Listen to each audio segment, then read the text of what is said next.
तो क्या हाल है आपके? सब बढ़िया है, सबको सरमंगल है। अब दोबारा मत पूछना कि क्या हाल है आपके, क्या हाल है आपके। आज मैं बात करने जा रहा हूँ उस बारे में जिसे सुन के तुम लोग चौंक जाओगे। बिल्कुल नहीं, क्योंकि ये तुम लोगों ने अपनी गंदी नजरों से पहले भी कभी होते हुए देखा होगा। बिल्कुल देखा होगा, जरूर देखा होगा। तो चलिए शुरू करते हैं बिना किसी जादू टोना के। घर के बाहर काली मटकी या फिर पुराना जूता लटकाने से कहते हैं कि घर को नजर नहीं लगती, घर में दरार नहीं आती। अगर ऐसा है ना, तो फिर ये काली मटकी और काला जूता घर के लोगों के गले में लटकाना चाहिए, क्योंकि साला सबसे पहले दरार तो उनमें ही आती है। अगर तुम्हारे दादाजी ने अपनी प्रॉपर्टी में से ज्यादा हिस्सा अपने बड़े बेटे को दे दिया तो साला छोटे बेटे की बहू को देखा नहीं जाएगा और वो घर ही घर में आतंक छेड़ देगी। और अगला नंबर है 2। हर दुकान वाले को लगता है कि उसकी दुकान के बाहर नींबू मिर्ची लटकाने से उसकी दुकान को नजर नहीं लगेगी और उसकी दुकान ना बहुत तेज चलेगी। अगर ऐसा होता ना तो आज गली नंबर 4 में चच्चू पान भंडार नाम का एक शोरूम होता और उस शोरूम का मालिक मैं होता और उस गली का अंबानी मैं कहलाता। मतलब यार, तुम लोगों ने नींबू मिर्ची लटकाए ना कि हीरे मोती जो कस्टमर खुद ब खुद खिंचा हुआ चला आए। भाई अगर वो हीरे मोती होते तो फिर वो दुकान क्यों खोल के बैठता। 3। कहते हैं कि काली बिल्ली अगर तुम्हारा रास्ता काट जाए तो फिर अपशगुन होगा। जो तुम काम करने जा रहे हो ना, वो काम पूरा कतई नहीं हो पाएगा।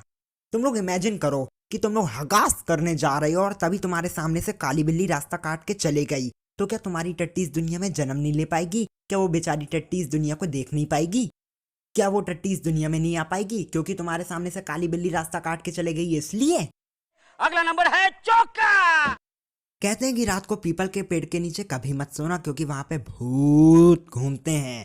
आत्मा घूमती है, प्रेत आत्मा घूमती है, डायन घूमती है, चुड़ैल घूमती है। ये सब बातें सुन के हमारा सर घूमता है। इसका मतलब अगर तुम लोग गलती से रात को अगर पीपल के पेड़ के नीचे सो गए तो भूत तुम्हारे साथ खेल के चले जाएगा और तुम सुबह किसी को मुंह दिखाने के लायक भी नहीं रहोगे।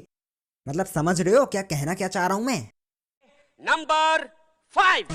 ये तो ज्यादातर सभी के घर पे माना जाता है कि शनिवार को और मंगलवार को ना ही नाखून कटेगा, ना ही मुर्गा खा के आएगा और ना ही बाल कटेंगे और ना ही कुछ कटेगा।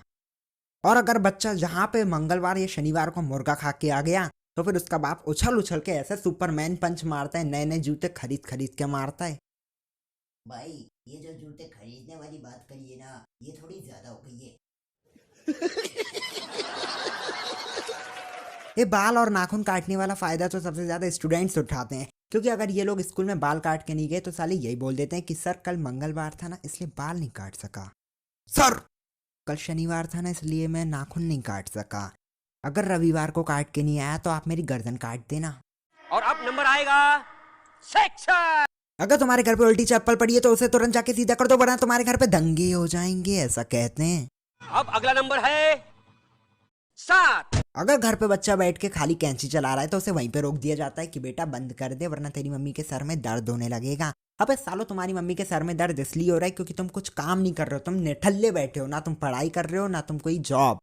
इसलिए काम करना है तो बर्तन मांजो और अगर पढ़ाई करनी है तो बायोलॉजी में 8वां चैप्टर है वो पढ़ लो। जोड़ी का नंबर है 8। कहते हैं कि अगर तुम कोई अच्छा काम करने जा रहे हो तभी तुम्हारे हाथ से गलती से कांच का ग्लास टूट गया या कांच टूट जाए तो फिर उसे शगुन माना जाता है। वो जो काम करने जा रहे थे वो पूरा हो जाएगा, कुछ भी हो जाए पूरा तो हो ही जाएगा। और अगर वही कांच का ग्लास किसी और टाइम टूट गया तो फिर तुम्हारी मम्मी प्राण ले लेंगी, तुम्हारा मुंह छुटा देंगी और फिर मम्मी अपने वायरलेस वेपन्स यूज करेंगी, जैसे कि बेलन, चिमटा, जूते, चप्पल और आदि। और फिर तुम लोग फुदक फुदक के इधर उधर भगते रहोगे। मतलब यार हद है चूतिया बनाने की। हाँ, अब मैंने इसी टॉपिक पे ना एक कहानी बनाई है, अब तुम लोग सुन के ही जाना। सुनो, मैंने ना एक दुकान खोली, उस दुकान के बाहर मैंने नींबू मिर्ची लटकाए ताकि मेरी दुकान भी बहुत चले, मेरी दुकान में भी कस्टमर आए। फिर मेरी दुकान चली, मैंने बहुत पैसा कमाया, मैं भी अंबानी बन गया। फिर मैंने एक बहुत बड़ा सस्ता सा एंटीलिया बनवा लिया और उस एंटीलिया को पूरा काले जूते और काली मटकी से कवर कर दिया ताकि किसी हरामी की नजर ना पड़ जाए मेरे घर पे। फिर मैं शनिवार को मुर्गा खा के आया तो मेरे पापा ने मुझे कुत्ते की तरह कूट दिया और मैं रोते रोते सो गया। फिर मुझे आधी रात को मुझे टट्टी आई तो मैं हगने चला गया। फिर जैसे ही देखा कि मेरे सामने से काली बिल्ली रास्ता काट के चले गई है तो मैं वहीं रुक गया।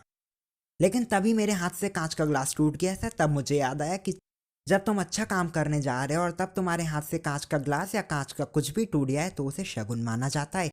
फिर मैं निकल पड़ा स्वर्ग की ओर, यानी कि टट्टी करने की ओर। फिर मस्त मैंने टट्टी करी, आनंद लिया। मैं मंगलवार को फिर अंडे खाकर आ गया। फिर मेरे पापा ने मुझे कूटने के साथ साथ उस दिन मुझे घर से भी निकाल दिया। फिर मुझे रात को कहीं तो सोना था, कहीं तो रात बितानी थी, तो मैं पीपल के पेड़ के नीचे सो गया और वहां पर रात को भूत मेरे साथ खेल के चले गए, और जो कि मैं किसी को मुंह दिखाने के लायक नहीं रहा। तो यार आज मैंने काफ़ी कुछ बोल दिया। देखो तुम लोग में से काफ़ी लोग इस पे विश्वास करते होगे, काफ़ी लोग नहीं भी करते होगे। देखो जो नहीं करना चाहते उन्हें मत करने दो, जो करना चाहते हैं उन्हें करने दो। फालतू में उंगली मत करो, वरना वो सामने वाला तुम में एक रहपटा खींच के दे मारेगा।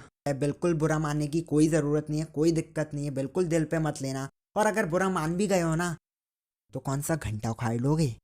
तो यार वीडियो को लाइक करना, लाइक के साथ सब्सक्राइब करना और सब्सक्राइब के साथ शेयर करना और शेयर के साथ जो करना है वो करना, पर ये 3 काम तो कर देना। तब तक के लिए टाटा। ओ गड्डी गड्डी मन मोराया सजन के छोड़ जाए गट पर तो याद में नहीं है।